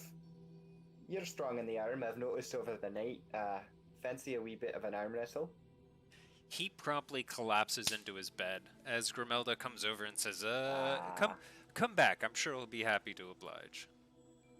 Alright. Does this mean I'm not gonna get any crossbow bolts? Bolts? The sticks. Bailey is left, unfortunately, empty-handed. Tristan Okay. and Cathedern, Don't you're able spoil it. to... I pat her on the back. I'm like, I'm sorry, darling. I'm disappointed too. I want the new knife. The party Could I gains... sell off my chainmail and buy some bolts and maybe a dagger for Ari as compensation? Yeah, here in Hundlestone, you think you're able to easily access buyers and sellers for those wares. So, How much do you think the chainmail would go for? you're going to get half of market value on the chainmail and just market value for the price of everything else. There's no markup. Okay, So, straight up translation. I will do that. For me, it'd only be worth it if I can find a dagger that's better than the one that I already have. So if there aren't any available, then he doesn't have to worry about it. Roll a d20. You want a 19 or 20. There's a very small chance of magical equipment available. Is this just a straight d20 check? Yeah, so it's a d20 check. Everyone who wants to kind of take the morning to walk around is entitled to look for one item in the same manner. Well, let's give it a roll then. Sure, we're just rolling a plain d20. Yeah, go Nat ahead. 20, Before baby. before you do, Fucking declare what you're looking for. Otherwise, you're just kind of browsing. I am looking for some kind of magical dagger for Ari. Okay. So 20. You can find 1 + 1 dagger. It's at a 10% markup of cost. Just in case I find anything, which, yeah, I probably won't, but most What- likely looking for some type of magical clothing. All right. So you're perusing the fashion Hundlestone has to offer.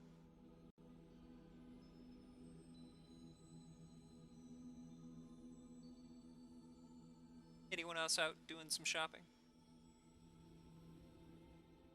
I want to look for the coolest crossbow sticks.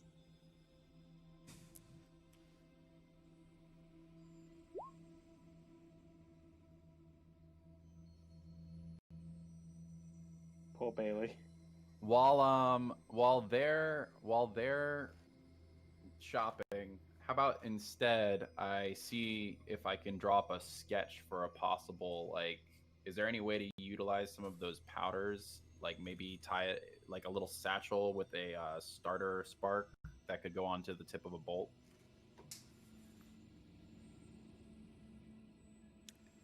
Falstaff considers it for a moment. He says, I think the easiest thing I could offer is putting it into some sort of vial, throwable glass object. And you think will it react just with exposure to the air? Well, if we apply some of the same principles that we use for alchemist's fire, I think I could get you something close with the same raw materials.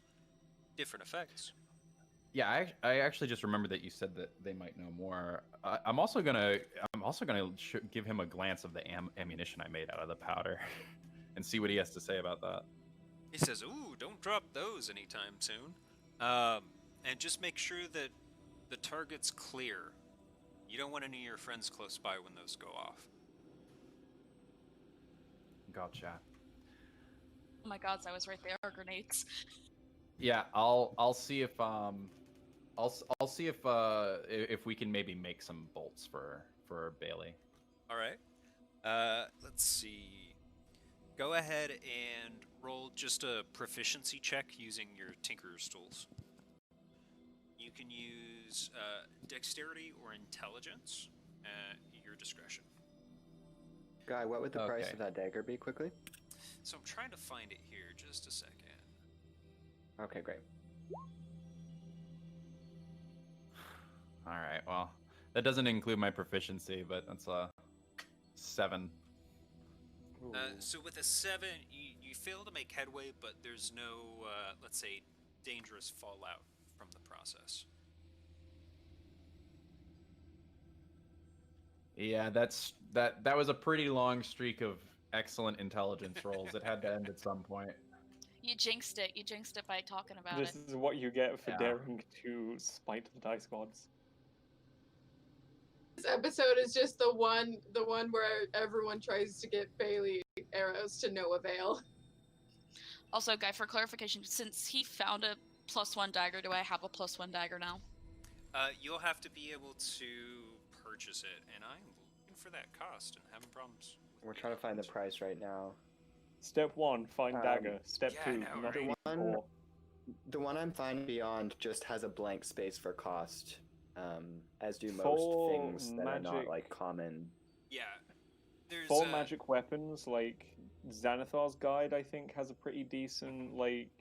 One sec, I'll see if I can find it, because one of my players posted it in the No, I've got it Discord. up. I'm working on it. Oh, you've got it up? Alright Yeah. then. I was going to say, because there's no, like, set price for magic items. Correct. It's all, like... It's for based on example, rarity, so +1 weapons are Yeah. uncommon. So that's, like, between 100 and 500 gold pieces. So while we're working Ari, on would you rather that, a dagger or a rapier? I was looking for a dagger, just since they're a little bit more versatile. Okay. I'm just gonna spend a minute meditating outside and mess around with my prepared spell list.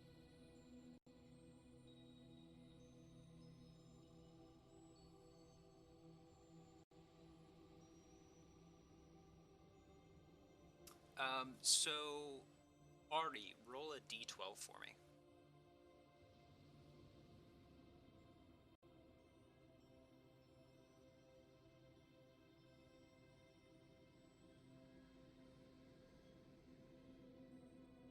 Oh, sorry, I don't know if it showed up in the roll 20, but I got a 10. Got a 10 on it.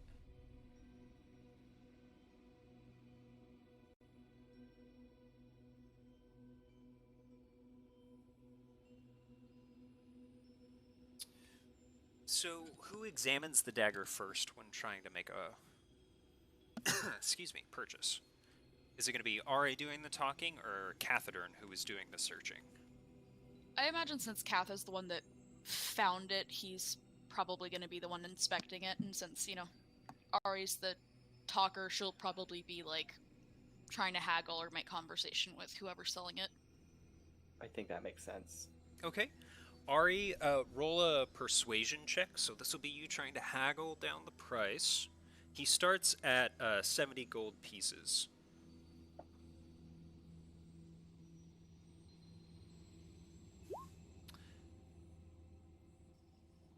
Come now, don't you think 70 is just a smidge high? So If I were to guide her, would he know that she's being guided? It is a pretty visible effect, so Yeah, it's that's hard to super do fair. subtly. Okay. So Ari, I'll go Okay. ahead and have you reroll that as a persuasion check instead of perception. Oh, sorry, did I roll the wrong thing? Sorry. Oh, that'll do it. You're all good. Just don't want to stick you with a I 12. saw a long You're- word that started with a P, and I clicked on it. You're probably better at persuasion. My proficiency in Typical bard persuasion joke. is twice as good. So So he's willing to go down to 63 gold pieces. Cathedern, as you examine the object, you hear a whispering in your mind. Okay. Tell me more.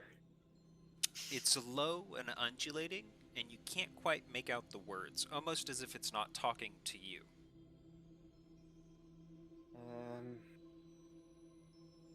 That probably would be to investigate it like an Arcana check or something. I couldn't argue for an insight check. Go ahead and roll an insight check. Oh, cool. Okay. I don't think that was gonna work. Oh, It didn't that work. was a nat 1, so it didn't work. Cathedern brings the dagger very, very close to his face and almost goes cross-eyed, trying to stare at it. Cath hears whispering in his brain and looks at the Well, thing. Cat's instead trying of, to like, shave, isn't he? You Um, gotta use I- dagger. is I'm there done, a chance I'm done that with- Ari would be able to hear the whispering, or is it only like to Kath? You notice that he suddenly starts listening intently to the dagger, but you can't hear anything yourself. And right now we've just got Kath and Ari over here. I've got Tristan, Shadak, and Bailey all kind of out and about looking for equipment. Ilix, I think, is the only one who hasn't declared his action yet. I think he said Can he you was guys hear me? meditating. I'm gonna walk into the shop because I'm done meditating, and do I see Kath acting weird?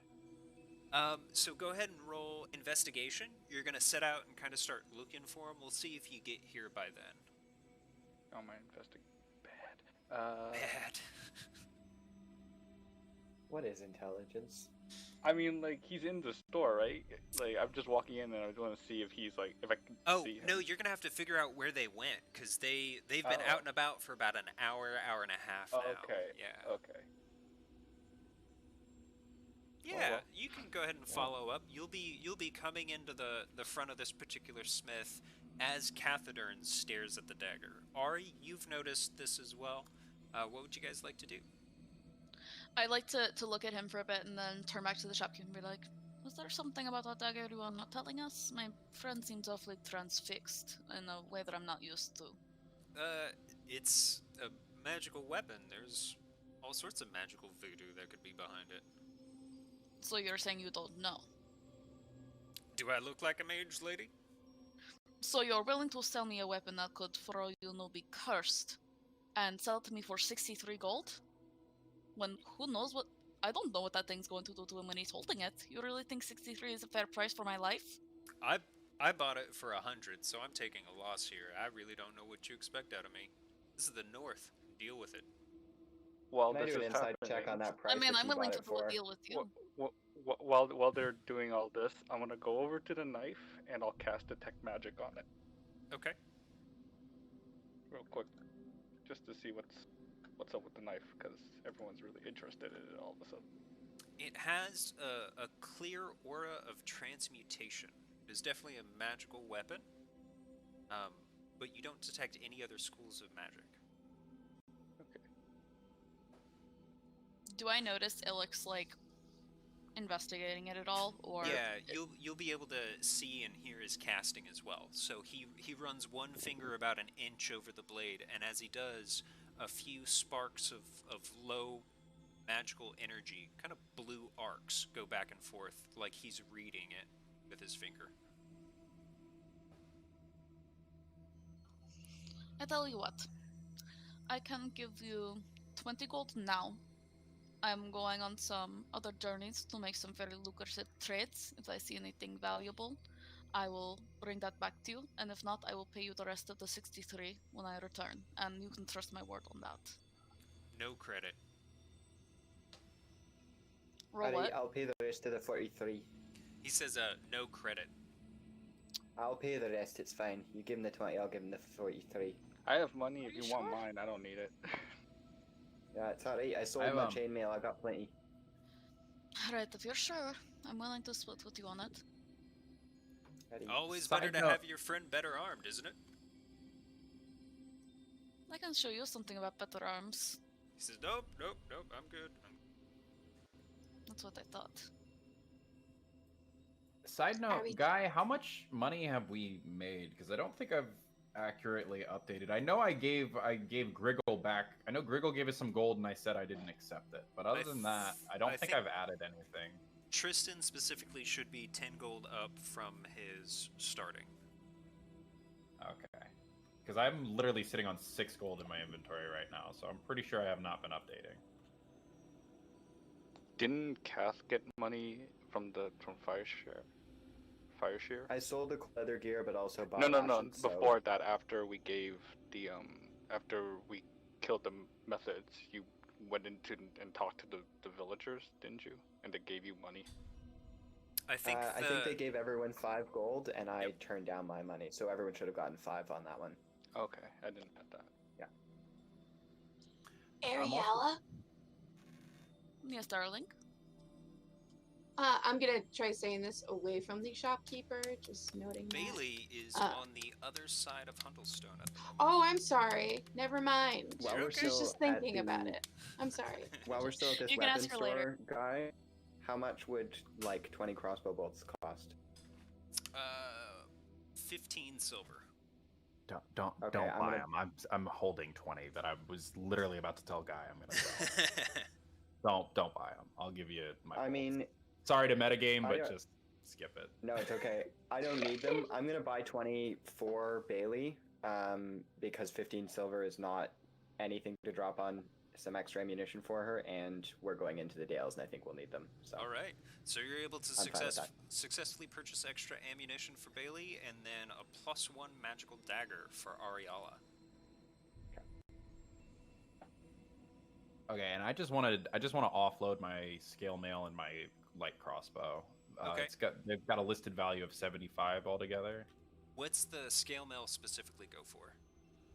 50.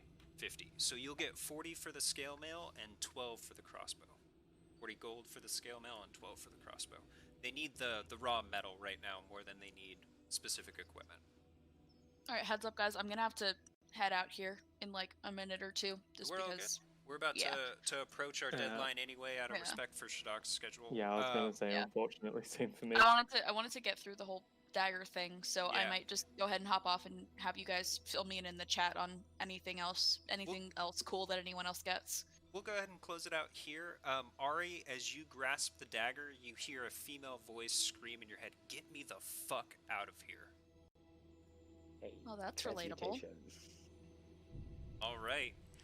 As we close this episode of Rime of the Frostmaiden, thank you everyone for your time and for being a part of it today. Next week we'll feature the trek to 10 towns. You'll make your way to Bearn Shander and brave another set of blizzards. So until next week, everyone, hit that follow button if you want to see notifications the next time we go live. And have a wonderful evening. Goodbye. Bye. Bye, Goodbye. guys. Hopefully we won't wander off into the mountains. Deuces, everybody. Sorry to